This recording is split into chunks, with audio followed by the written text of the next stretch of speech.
Welcome to the Market Edge Tech Talk with Will Pauly and special guest David Blake. We're going to review the market conditions of the past week as well as longer-term trends from a technical perspective, take a closer look at the major indices, and to wrap it up, dig into a handful of individual stocks and ETFs requested by subscribers. If you have questions or want to submit a stock for next week's webinar, email us at support@marketedge.com. Hello and welcome to the Tuesday Tech Talk. Today is Wednesday, September 12th, and my name is Will Pauly. I'm here with my co-host, David Blake. David, how are you doing today? Good, Will. Thanks. Let's get started with the market later. David, can you give us a quick rundown of what's been happening this past week? All right. Well, last week the major averages struggled a little bit. Again, it was concerns over lack of progress in trade talks, coupled with a sell-off in social media and semiconductor stocks. The Dow, the S&P 500, and NASDAQ snapped their three-week win streak. But for now, we are remaining cautiously optimistic. The overhang of the trade war with China has increased the volatility over the last week and a half. The rally has stalled a little bit in here. And until we can get some progress or some concessions made on these trade talks, especially with China, I expect to see some back and forth and trading and also a pickup in volatility. CTI ended up last week at a +4, unchanged from the previous week. This week it will remain a +4. It's projected to remain a +4 anyway, but we are getting to the end of the cycles. Cycle A and C will both be bearish this week, while B, D, and E are bullish. Momentum index also fell last week. It went to a neutral +2, which was down 3 notches from the previous week. What that means is we're starting to get a little bit more outperformance from the Dow compared to the other indexes. You'd like to see some of the other indexes outperform the Dow to show positive divergence. And the sentiment index actually went up 3 notches from the previous week. We're back to neutral ground on that. We've been bearish for quite a while as we had a little bit of over-exuberance on some of the indicators we follow in that. We still have too much bullishness in the market, but it is, like I say, coming off of what it was and getting a little bit closer to a neutral stance on that. So again, we're cautiously optimistic on the market in here, but we are getting close to where the CTI is projected to go negative, and maybe we can talk a little bit about that going forward here. All right, thanks, David. Let's get started with let's move on to the market recap and look at some of the internal breadth indicators here.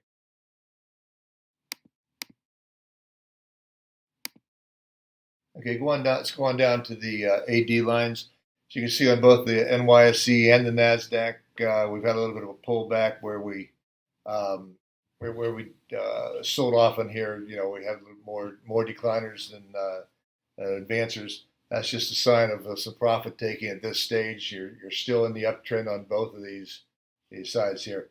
We have had, when we talk about a healthy market, we always talk about wanting to see expansion in the number of new highs versus new lows, which we were getting in through here. But in the last week and a half or so, we're now starting to get, especially in the NASDAQ, more new lows and new highs. That's a little bit troubling too, which means that the leadership is thinning once again. Part of that, as I mentioned earlier, the social media and semiconductors, and also the FANG stocks, which had a bad Friday and Monday, I believe, are selling off against the profit taking in that. They've provided quite a bit of the upside to the markets since the first of the year. That's a little bit troubling that we're having a little bit of sponsorship. But if the market can stay up as we rotate out of the FANG stocks and some of the former leadership in the technology areas, that would be good for the market if it can hold its own. As far as some of the other indicators we look at, the weekly bullish percentage was up at 60% last week. That's usually a red flag. That means that you're a little exuberant for the advisors, and we're still down here around this 18 level. That both of those changed a little bit this week. The bullish advisors came down to 57.7 today, but that's still a red flag for the market. So the indicators inside the market recap are starting to show are mixed at this point, and we'd like to see again some expansion in the new highs, new lows, and also the AD line before we can see some higher prices. All right. Now that we've got an idea of how the broader market is moving, I want to talk a little bit of how you've been more cautious about the market these past few weeks. And you mentioned the CTI is getting ready to cross over into negative territory soon. Will that translate into a bearish market posture? Probably. One of the problems. I had a couple questions during the week on what we're looking at in the CTI. If that means we're definitely jumping into a bearish market posture. This is kind of a tricky market in here. I'm going to pull up the NASDAQ over here just since it's struggling the most in here. Okay, we're going to take a look at the NASDAQ first. Just because the CTI goes negative doesn't necessarily mean that we're going to take a bearish market posture, but it does mean that we're going to be more cautious. The reason we have the momentum index and the sentiment index in this model is just to make sure that especially when you're coming to the end of a cycle where you're going to change your market posture, you need to have confirmation that things are over. To come out and say, okay, we'll start it in 2 weeks. We're gonna go bearish in the market would be just about impossible or foolish to try to do. So what happens is as you get to the end of the CTI model, you start to see the negative divergence or positive divergence in the market, which will lead you to go ahead and say, okay, the market looks like it's ready to pull back here or is getting weaker. We'll go ahead and make the CT. We'll cut the CTI 1 week short, or maybe we'll extend the model. At this point right now, if you look at the for the NASDAQ, we can draw a trend line up through here. Then we'll draw another trend line here. You can see that the NASDAQ is still in a fairly precise upward moving channel. Now, until we get this thing, if we came down here, we kind of bounced off this lower channel last week. We bounced up. We're back down here today. I think the NASDAQ right now is at 79.26. They said in the market letter last week, the bottom of this channel comes in somewhere right around 78.56, that area.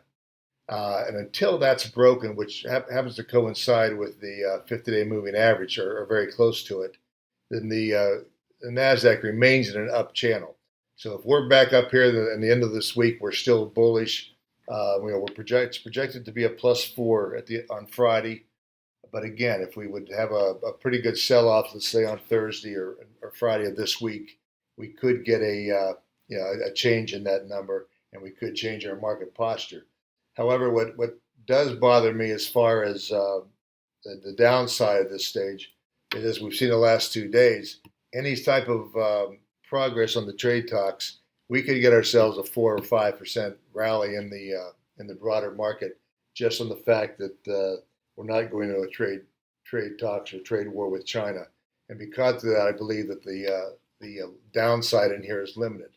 However, again, we will watch this to see if some of the major averages begin to take out these upward trends, upward channels, or key support moving average levels to see if that would change. But at this stage, we're still projecting probably moving maybe to a more bearish stance in about 2 weeks. Again, we'll wait and see what the momentum index and the sentiment index, if that will confirm that we're going into a bearish. All right. Now, I believe it's time to move on to our questions for the week. Remember, if you have questions you'd like answered on the next Tuesday Tech Talk, email it into support@marketedge.com or ask one of our live chat representatives to pass your question along to us for the next Tuesday Tech Talk. So our first question here is from a customer who's asking for advice on PRQR. Can you help him out a little bit here, David? I'm going to help him out. I don't follow the stock, and neither does Market Edge. But I want to just bring up a point. The gentleman who sent in the email said he bought this stock several years ago at around $1 a share. And as I looked at the chart, we're now up around $19, with most of the action coming in the last year or so, going from about $2 to $19. A good policy on this thing. Let's just say the gentleman bought about 10,000 shares at $1 back 3 or 4 years ago. Okay, the thing is probably at about 10. At some point on these things, what you want to do is you want to begin to peel off your money and play with the house money. A good strategy on this was if you double your money, you can go ahead and take out some of your shares, maybe 10, 15, 25% or so. Pull out some of that. And at some point, you don't have any money invested in this company any longer. You always want to keep something in there just to let it go. You don't want to say, okay, just because it had a big move, I got to come out of it.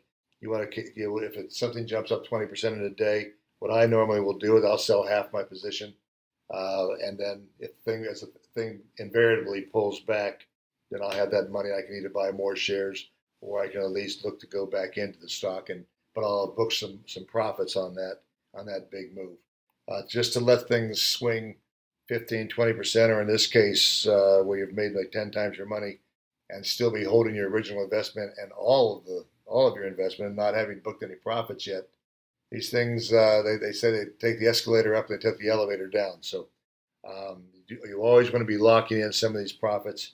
And on something like this PRQR, that is a very speculative biotech. Again, now that he's had a big winner on this thing, let it ride. And again, you've got big profits out of it already. But maybe this is one that could go to $100. You never know. All right, next up we've got someone asking if Ford or Tesla are good short sale candidates. Well, Tesla has been it's kind of a unique trading vessel in its own. To pull up the chart on this, you can see over here where we had the big run up where the CEO talked about that he was going to get a buyout at 428. He had an offer in here, and then people obviously bought it in here. You can see the spike up in volume, and then we started to get to the point where, well, maybe that's not true. So you had a lot of selling that took this thing, way down from almost 30%. And then right around this point over here is where he did the interview or Musk did the interview where he's smoking pot on a webcast. And again, you saw the thing drop down where it almost had about a 50% drop from its high. And now you're getting an oversold bounce in the stock. I at this stage would say Elon Musk and the stock is probably broken. Whether the short right here after you've had this big of a pullback, I might look to see if this thing comes up in the more resistance levels. They have a thing in the market called polarity where previous support becomes resistance.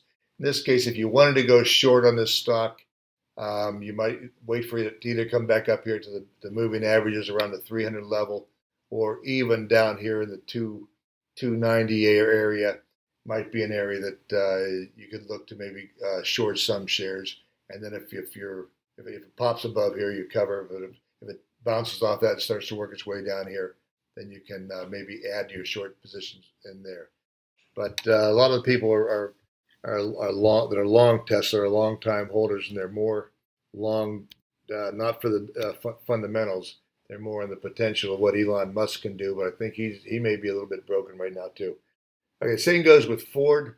Ford has been struggling over here, especially since July. When they started talking about all the European and Chinese tariffs coming in here, where our cars were going to cost 25% more or whatever overseas.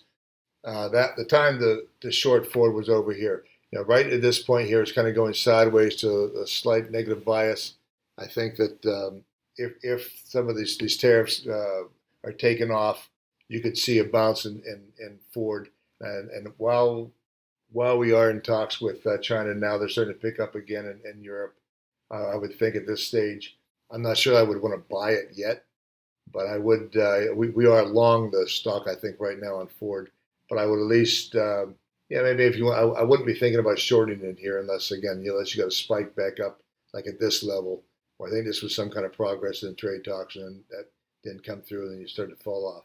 I know also that car levels came in today. July auto sales were down about 3.4%, which means there's weakness going on in everybody now. But again, this thing could spike up and catch you if you're short to the $9 or $10 range, merely on trade talk progression. All right, and we had one other question on what your opinion on oil stocks is moving into the future here. Okay, go on the oil stocks. Let me see if we have anything in here that we follow.